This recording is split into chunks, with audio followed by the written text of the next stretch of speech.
दोस्तों आज की वीडियो में फिर से हम डांसर दीदी डांसर भैया के बारे में बात करने वाले हैं। पतंजलि और डांसर खोहित के बारे में बात करने वाले हैं। आप मेरे स्माइल से पता लगा ही लिए होंगे। आप सबकी चहीती डांसर दीदी जो है ना डांसर भैया दोनों जब मिलते हैं ना तो लोगों को चेहरे पे ना डांसर दीदी और डांसर भैया के जोड़ी को देखकर पब्लिक इतना हर्षित होती है, इतना हर्षित होती है कि मत पूछो। डांसर भैया का एक वीडियो जो है मिलियन में चला गया है, ठीक है। 11 लाख व्यूज आ गए जिसमें डांसर भैया जो है डांसर दीदी को गोद में उठाई थी, ठीक है। तो देखो यहाँ पे डांसर दीदी और डांसर भैया एक साथ दोनों को देखना पसंद करती है पब्लिक। जहां डांसर दीदी डांसर भैया से अलग जाती है तो देखो डांसर दीदी को तो कोई फर्क नहीं पड़ता है, मगर डांसर भैया का चैनल जो है ना गिरने लगता है।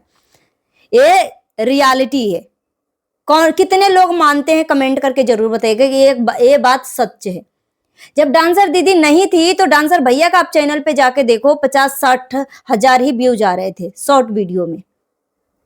और डांसर दीदी जैसे ही आई ना उनकी चैनल जो है बूस्ट हो गया 4 लाख 5 लाख 6 लाख 11 लाख इस तरीके की व्यूज आ रहे थे। देखो डांसर दीदी का भी व्यूज आ रहे हैं, मगर डांसर दीदी का 5 लाख 6 लाख 7 लाख या डांसर दीदी अकेले भी वीडियो बनाती है तो उसके चैनल पे इतना इफेक्ट नहीं पड़ता, इतना फर्क नहीं पड़ता है। मगर इसके पीछे का कारण है कि डांसर दीदी को आप इतना प्यार करते हो, इतना प्यार करते हो, ऑडियंस इतना प्यार करती है ना कि अथाह प्यार करती है।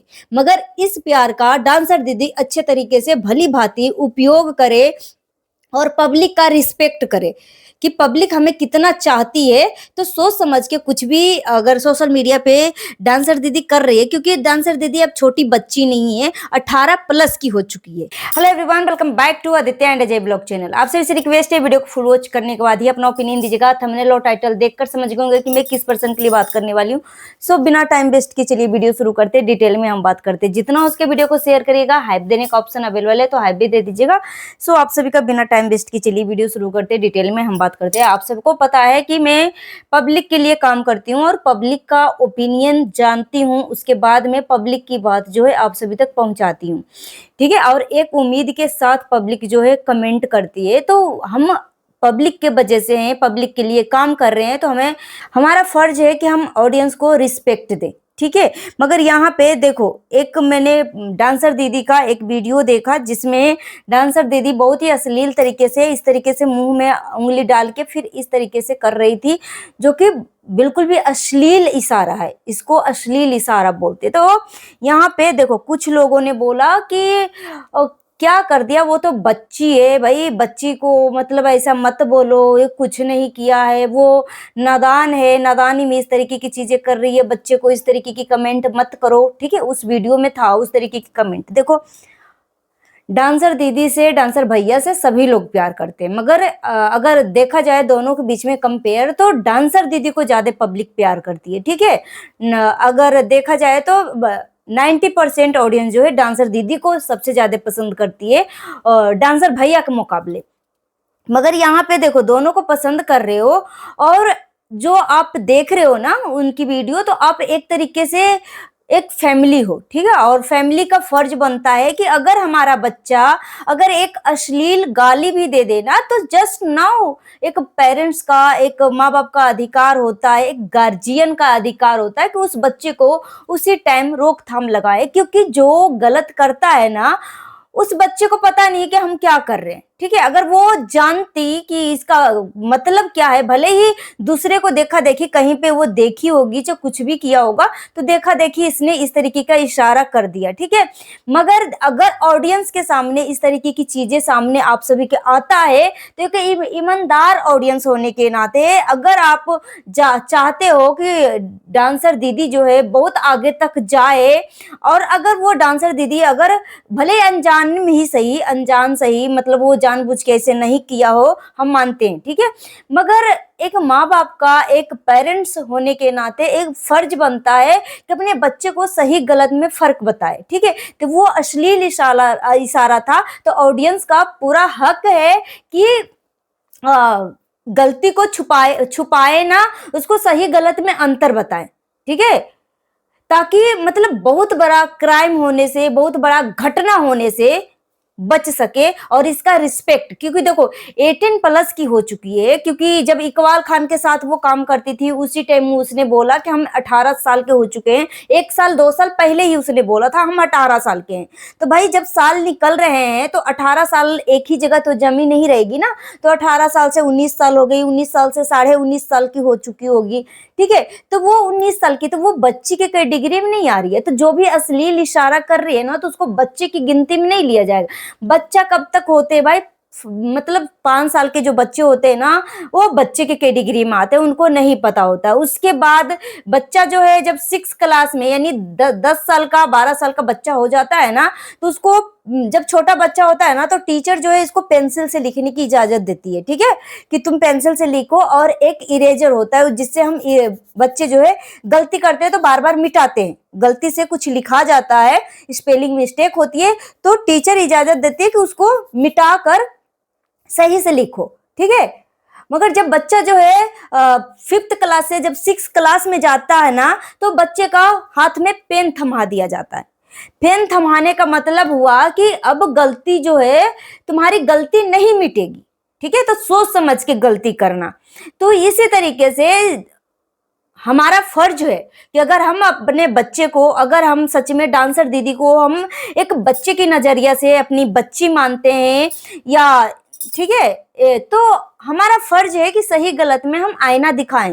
ये नहीं हम बोल रहे हैं कि उसको हेट करो, मगर जहां पे डांसर दीदी गलत कर रही है, चाहे डांसर भैया गलत कर रहा है, तो उसको सही गलत में फर्क बताओ। भले ही उसको तकलीफ लगे या कुछ भी लगे, उससे कोई फर्क नहीं पड़ना चाहिए, मगर हाँ, सही को सही और गलत को गलत बोलने के लिए गट्स रखो, ठीक है, गट्स रखो। तो कुछ लोगों ने उस कमेंट में बोला कि बदतमीज डांसर दीदी, ठीक है, उसकी नाम लेकर। और उसके बाद किसी ने बोला कि जिस तरीके की तुम काम कर रही हो ना, उस तरीके से फिर ऑडियंस तुम्हें जितना प्यार कर रही है ना, फिर तुम्हें देखना पसंद नहीं करेगी, ठीक है। और किसी ने बोला ये 18 साल की हो चुकी है, तो क्या बच्ची के बच्ची ही है, उसको अकल नहीं है। फिर किसी ने डांसर भैया को टारगेट किया कि डांसर भैया का हक बनता है कि वीडियो को अच्छे से देखकर वो वीडियो को अपलोड करे।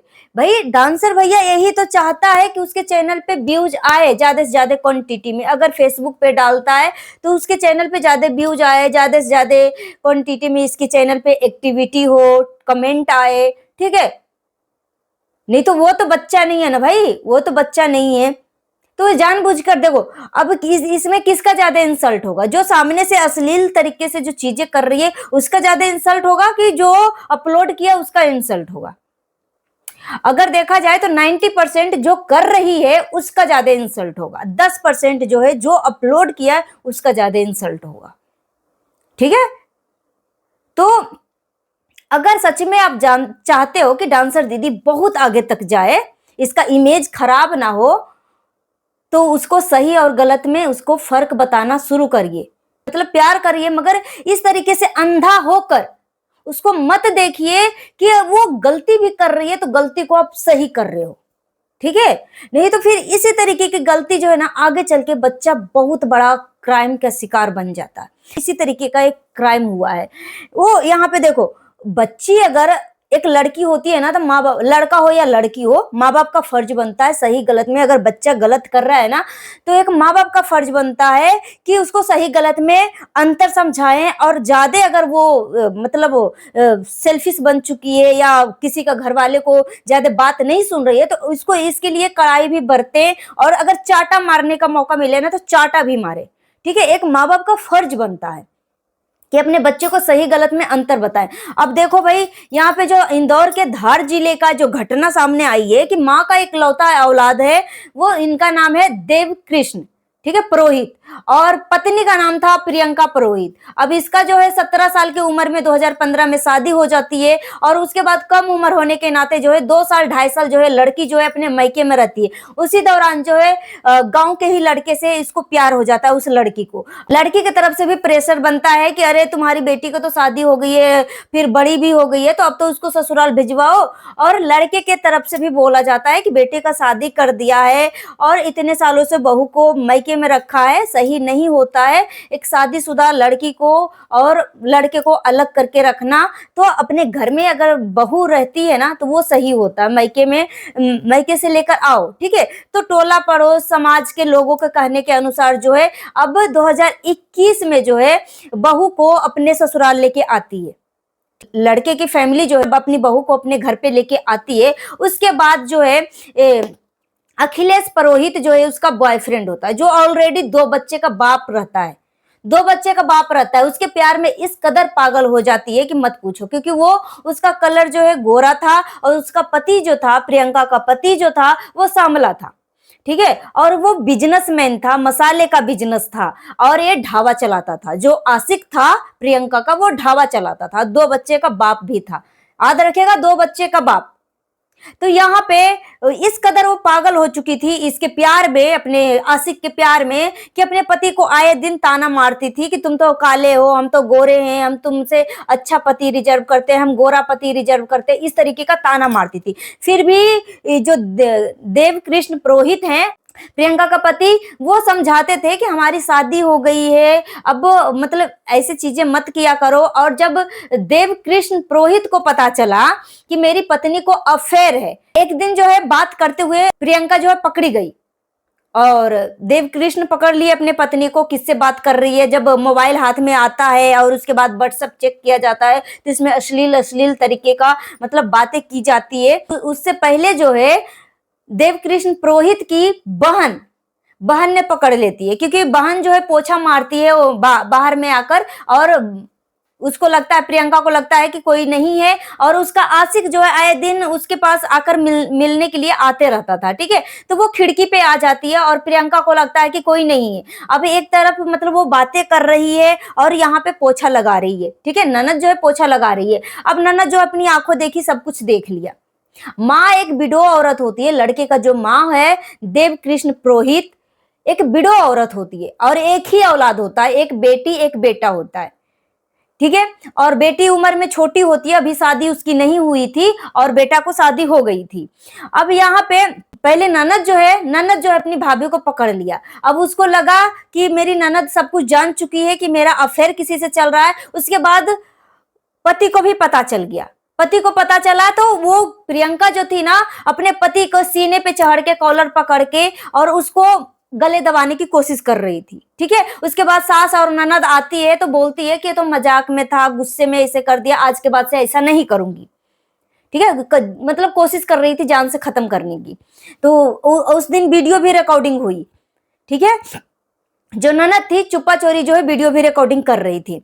उसके बाद उसको जब कैमरे पे नजर पड़ता है तो बोलती है कि कैमरा मतलब वीडियो क्यों रिकॉर्डिंग कर रही हो, वीडियो क्यों रिकॉर्डिंग कर रही हो। उसके बाद मतलब आए दिन बीच में मतलब इस तरीके से लड़ाई झगड़ा होते रहता था इसी बात को लेकर, क्योंकि देव कृष्ण पुरोहित जो है बार बार अपनी पत्नी को समझाते थे कि देखो तुम्हारी शादी हो गई है, अब अपना घर देखो, अपना परिवार देखो। तो इस वजह से मतलब आए दिन झगड़ा होते रहती थी और देव कृष्ण से बोला जाता था कि देखो जो भी कुछ भी है हम सबके बीच में है, और तुम मतलब अपनी बहन को मना कर दो कि हमारे बीच में ना आए, ठीक है, हमारे बीच में ना आए कि हमारे किससे अफेयर है कि नहीं अफेयर है, ठीक है। तो अगर देखो लड़की की माँ बाप को सब कुछ पता होगा, लड़की की माँ बाप को सब कुछ पता होगा। एक घर में बेटी है और हमारी बेटी किससे क्या कर रही है नहीं कर रही है ना पता होना मतलब हो ही नहीं सकता कि माँ बाप को नहीं पता होगा, ठीक है। तो माँ बाप जो है अपने गले की फंदा जो है दूसरे के गले में डालने के लिए वो मतलब खुशी खुशी अपनी बेटी को विदा करती है, सोचती है कि चलो भाई कम से कम हमारे गले से तो मतलब उतरी, ठीक है। मगर इसको नहीं पता था कि तुम्हारी बेटी जो है किसी का हंसता खेलता परिवार बर्बाद कर देगी। फिर उसके बाद डिस्कशन होता है 31 मार्च को कि हमें उसके रास्ते से हटाना है, क्योंकि हमारे पति को पता चल गया है हम दोनों का अफेयर के बारे में, और सामने से वो डिवोर्स नहीं दे सकती थी क्योंकि वो इतनी लालची थी कि वो बोल रही थी कि हम ससुराल की प्रॉपर्टी संपत्ति भी हड़प ले और पता भी नहीं चले, मतलब सांप भी मर जाए और लाठी भी ना टूटे, इस तरीके का इसके मन में मतलब कहानी चल रही थी। और मतलब ड्रामा भी उसी तरीके के रचा था। तो उसने आपस में 31 मार्च को फोन करके जो किलर होता है उसको सुपारी दी जाती है 50,000 का, और बोला जाता है कि मतलब 4 तारीख को आकर अपना काम करके तुम्हें जाना है। और उस दिन मतलब 31 मार्च को ही बोला जाता है कि देखो भाई, जिस दिन तुम अपने काम का अंजाम देने के लिए आओगे ना, उस दिन जो है हम आपस में तीनों मिलकर प्रियंका पुरोहित, अखिलेश पुरोहित, प्रियंका की जो आशिक हो है और एक किलर, तीनों के बीच में डिस्कशन होता है कि हम तीनों जो आपस में बात नहीं करेंगे, नहीं तो पुलिस को पता चल जाएगा कि लास्ट कॉल किससे कांटेक्ट किया गया है। ठीक है, तो सेम उसी तरीके की चीजें हुई। 4 तारीख, जब 4 अप्रैल आता है, 4 अप्रैल को डेट दिया जाता है कि इस डेट को हम आके अपना काम करेंगे। मगर जो किलर होता है ना, वो कोई काम में चला जाता है और वो नहीं आता है अपना काम करने के लिए, प्रियंका के घर पे नहीं आता है। ठीक है, देव पुरोहित को खत्म करने के लिए, देव कृष्ण पुरोहित को। फिर उसके बाद वो फोन करके बोलती है अपने आशिक को, और आशिक जो है उससे फोन करके मतलब तीनों मिलके बात करते हैं कि तुमने तो बोला था 4 तारीख का आऊंगा, तो तुमने क्यों नहीं अपना काम करने के लिए आया? जो मैंने 50,000 एडवांस दिया है ना, वो पैसा मुझे वापस दो, वो पैसा मुझे वापस दो। तो उसने बोला कि ठीक है भाई, हम कर देंगे, 1-2 दिन के अंदर हम कर देंगे, कोई काम था इसलिए हम काम से कहीं और आए हुए हैं, हम काम कर देंगे। ठीक है, तो 7 अप्रैल को इसने अपने पति को इस रास्ते से हटाया, इस अंजाम दिया, और उसके बाद अपने ही पति को खत्म करवा के उसी डेड बॉडी के सामने जो है संबंध भी बनाती है, अपनी शरीर का हवस भी मिटाती है ये नीच औरत। और उसके बाद बोलती है अपने आशिक को कि तुम मेरा हाथ पैर बांध दो, मुंह में कपड़ा ठूस दो, और 15 मिनट के बाद वो चिल्लाती है, बोलती है कि तुम चले जाओ छत के ऊपर से। और उसके बाद 15 मिनट बाद जब चिल्लाती है, उसके बाद सास और ननद आती है। तो पहला नंबर तो सास को लगता है कि बेटा मेरा सोया हुआ है, बहू के साथ इस तरीके की चीजें हुई, और इस तरीके का वारदात मतलब लूटपाट का वारदात दिखाने की कोशिश कर रही थी कानून को, अपने अलमारी का पूरा चादर कपड़ा उपड़ा सब कुछ छीट बीट कर, और इस तरीके से लूटपाट का अंजाम जैसा चीजें दिखाने की कोशिश कर रही थी। और ड्रामा इतना कि जैसे लग रहा है उसके साथ कितना हरासमेंट की गई है, कितना इसके साथ टॉर्चर किया गया, एकदम मतलब हफ हफ के। ठीक है, जैसे लग रहा है इसके सांस नहीं निकल रहा है, इसके शरीर में जान नहीं है, बार बार वो पिलर पकड़ने की कोशिश कर रही है। ठीक है, जब पुलिस के जांच में तब पता चला, जब जहाँ पे डेड बॉडी रखी हुई थी वहां पे शारीरिक संबंध बनाने जैसा कुछ चीजें गिरी हुई थी, उससे पता चला कि क्या तुम्हारे पति का डेथ से पहले क्या तुम दोनों के बीच में कोई शारीरिक संबंध बना था। तब जाके असलियत पता चला कि ये तो लूटपाट नहीं है, वो प्रेम प्रसंग में इतना पागल हो चुकी थी कि अपने ही पति को रास्ते से हटा दिया, और इसका कारण जो था वो उसका कलर था, सांवला कलर के कारण। तो सोचो, तो यही पे हम बोलना चाहेंगे कि अगर बच्चे गलत करते हैं ना, तो फर्स्ट अटेम्प्ट में ही माँ बाप को सावधान और सतर्क रखना चाहिए। अगर उसको जरूरत पड़े ना, अगर ज्यादा ढीठपन अपना रही है ना, तो उसको कोई भी तरीके से उसको सही करना चाहिए। एक माँ बाप का फर्ज होता है, एक गार्जियन का फर्ज होता है। अगर हम अपने बच्चे को सही के सही, गलत के गलत में अंतर नहीं बताएंगे ना, तो वो हमारा बच्चा एक बिगड़ जाता है। ठीक है, और उसके बाद इसकी मानसिकता को कोई बदल नहीं सकता।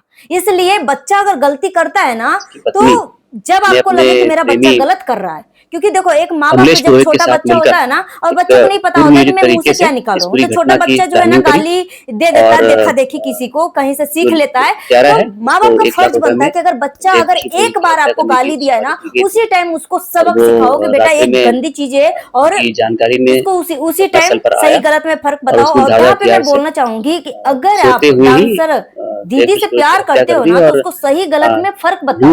वो छोटी बच्ची नहीं है, करने की वो 18+ की हो चुकी है, 19 साल की हो चुकी है। पत्नी को तो वो जो भी अश्लील इशारा कर रही है ना, वो बच्ची की कैटेगरी में नहीं आएगी। और घटना के कुछ समय बाद उसको चिल्लाने के लिए बोला, डांसर दीदी से प्यार करते हैं, उन सभी ऑडियंस से मैं गुजारिश करूंगी कि आप मक्खन मत लगाइए, सही को सही, गलत को गलत करिए, और डांसर दीदी को बच्ची की कैटेगरी में अब मत रखिए। समय से देव कृष्ण।